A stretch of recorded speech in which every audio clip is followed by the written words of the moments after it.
창세기 11장 10절로 30절까지가 되겠습니다. 먼저 이 본문을 쭉 정리해보면 이렇습니다. 인간을 두 번이나 심판하신 하나님, 얼마나 마음이 아파하셨겠습니까? 하나님은 인격을가지신 분이기 때문에 했다 모르겠다 뭐 이런 게 안 되죠. 자기 자식을 우리가 혹시 해초리로 때릴 때라도 너무 마음이 아픈데 얼마나 마음이 아팠을까. 그래서 인간을 사랑하셔서 한 계획을 세우십니다. 한 번은 홍수로, 한 번은 언어를 혼잡게 해서 지면에 흩으시고 그러시면서도 그 인간을 사랑하셔서 한 백성을 불러내시고 한 사람을 불러내시는 거죠. 그 사람으로 한 민족을 이루게 하시고 언약의 백성으로 삼기로 했습니다. 왜 그러냐? 왜 언약의 백성으로 삼느냐? 그 백성만 사랑하는 것이 아니고 늘 항상 생각하는 것이 악할 뿐인 이 땅의 모든 백성들을 사랑하시고 그들을 구제하시기 위해서 한 언약의 백성으로 삼기로 했습니다. 그런데 그 한 사람이 누구냐면 노아의 장남 셈의 후손입니다. 노아가 셈과 함과 야벳을 낳았는데 첫 번째 아들 셈의 후손 가운데서 그 자녀를, 그 민족을 선택하셨습니다. 그래서 셈의 족보가 먼저 쭉 소개가 됩니다. 셈은 100세의 홍수 이후 2년에 아르박삿을 낳고 아르박삿은 셀라를 낳고 쭉쭉쭉 낳고가 진행되고 데라는 아브람과 나홀과 하란을 낳게 됩니다. 하란은 롯을 낳았고 유명한 롯을 낳았고 아비 데라보다 먼저 우리에서 죽었습니다. 그래서 나중 셈이 롯을 챙기게 되죠. 그리고 아브람이 롯을 챙기게 됩니다. 큰아버지가 조카를 챙기는 거죠. 예. 아브람과 나홀이 각각 장가 들었는데 아브람의 아내는 사레였고 나홀의 아내는 하란의 딸 밀가였습니다. 자기 조카와 결혼을 한 셈이 되는 거죠. 그러나 사레는 임신하지 못하므로 자식이 없었더라. 이렇게 시작이 됩니다. 그리고 이제 아브라함에 대한 이야기가 쭉 펼쳐지게 되는데 구약의 아주 중요한 내용이죠. 이 본문을 가만히 보면 인간의 수명이 현저히 줄었다는 걸 우리가 깨닫게 됩니다.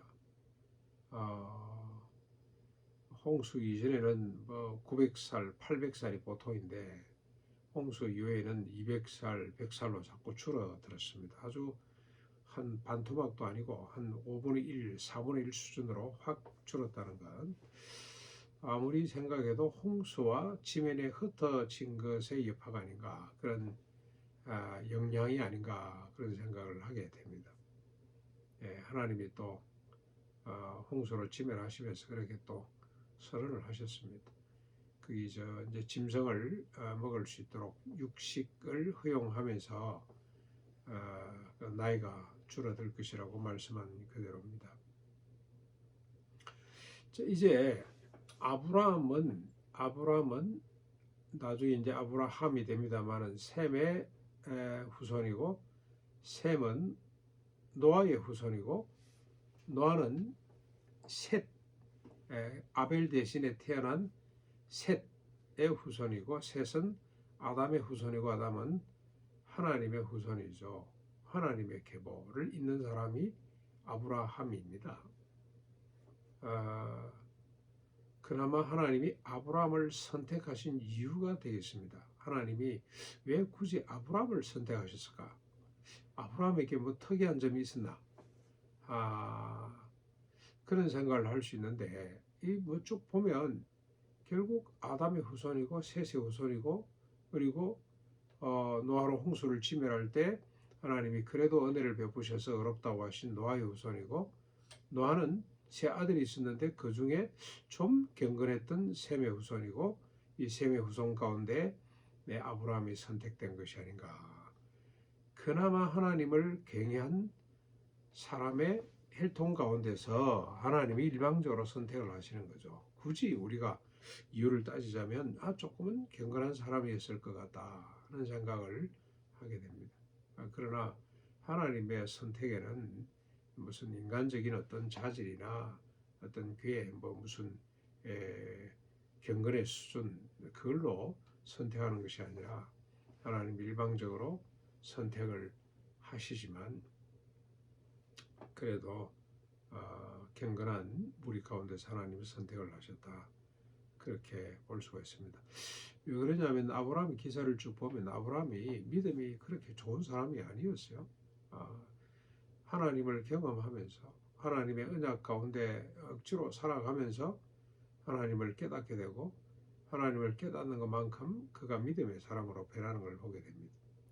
우리가 우리 주변에 저 사람 왜 이렇게 믿음이 없을까 이런 고민을 많이 하고 또 그런 실망을 비판 내지는 여러 가지 또 우리가 어렵게 참 안타깝게 생각하는 부분이 많은데 하나님이 개입하시고 하나님의 시간 계획 속에 보면 그렇게 우리가 염려할 건 아니죠.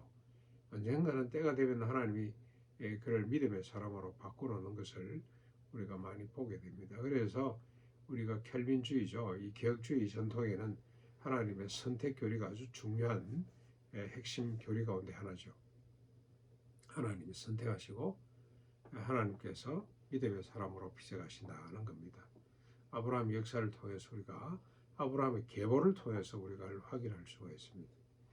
특별히 사라가 자식이 없었다고 언급이 되고 있는 것은 아브라함의 족속 곧 언약의 족속은 전적으로 하나님에 의해서 시작이 되고 유지가 되고 이어져 간다는 것을 선포하기 위한 하나의 작업이죠.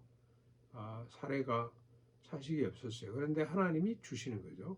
아브라함이 99세 때, 100살 때, 사례가 90인데 전혀 아기를 낳을 수 없는 상황 가운데서 자식을 갖게 되는, 그래서 하나님의 그 강권적인 어떤 섭리, 주권을 강조하기 위해서 사례가 아들이 없었더라, 자식이 없었더라고 이렇게 기록을 하고 있는 것 같습니다. 마치 예수를 믿음으로 구원을 받는 것이 전적으로 하나님의 은혜인 것처럼 곧 하나님이 의도하시고 하나님이 이루시는 은혜죠. 내가 예수를 믿어봐야 되겠다. 그래서 믿은 사람은 아무도 없죠.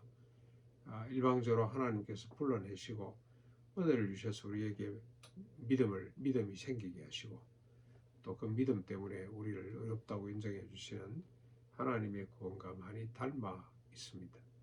전적인 하나님의 섭리, 하나님의 주권 가운데서 이 아브라함, 데라의 아들 가운데 아브라함이 선택이 되고 아브라함을 통해서 언약의 백성들이 형성이 되고 그 백성들을 통해서 하나님은 세상을 또 한 번 복 주시기를 기뻐하신 이 하나님의 큰 섭리 가운데 우리가 오늘도 살아가고 있다.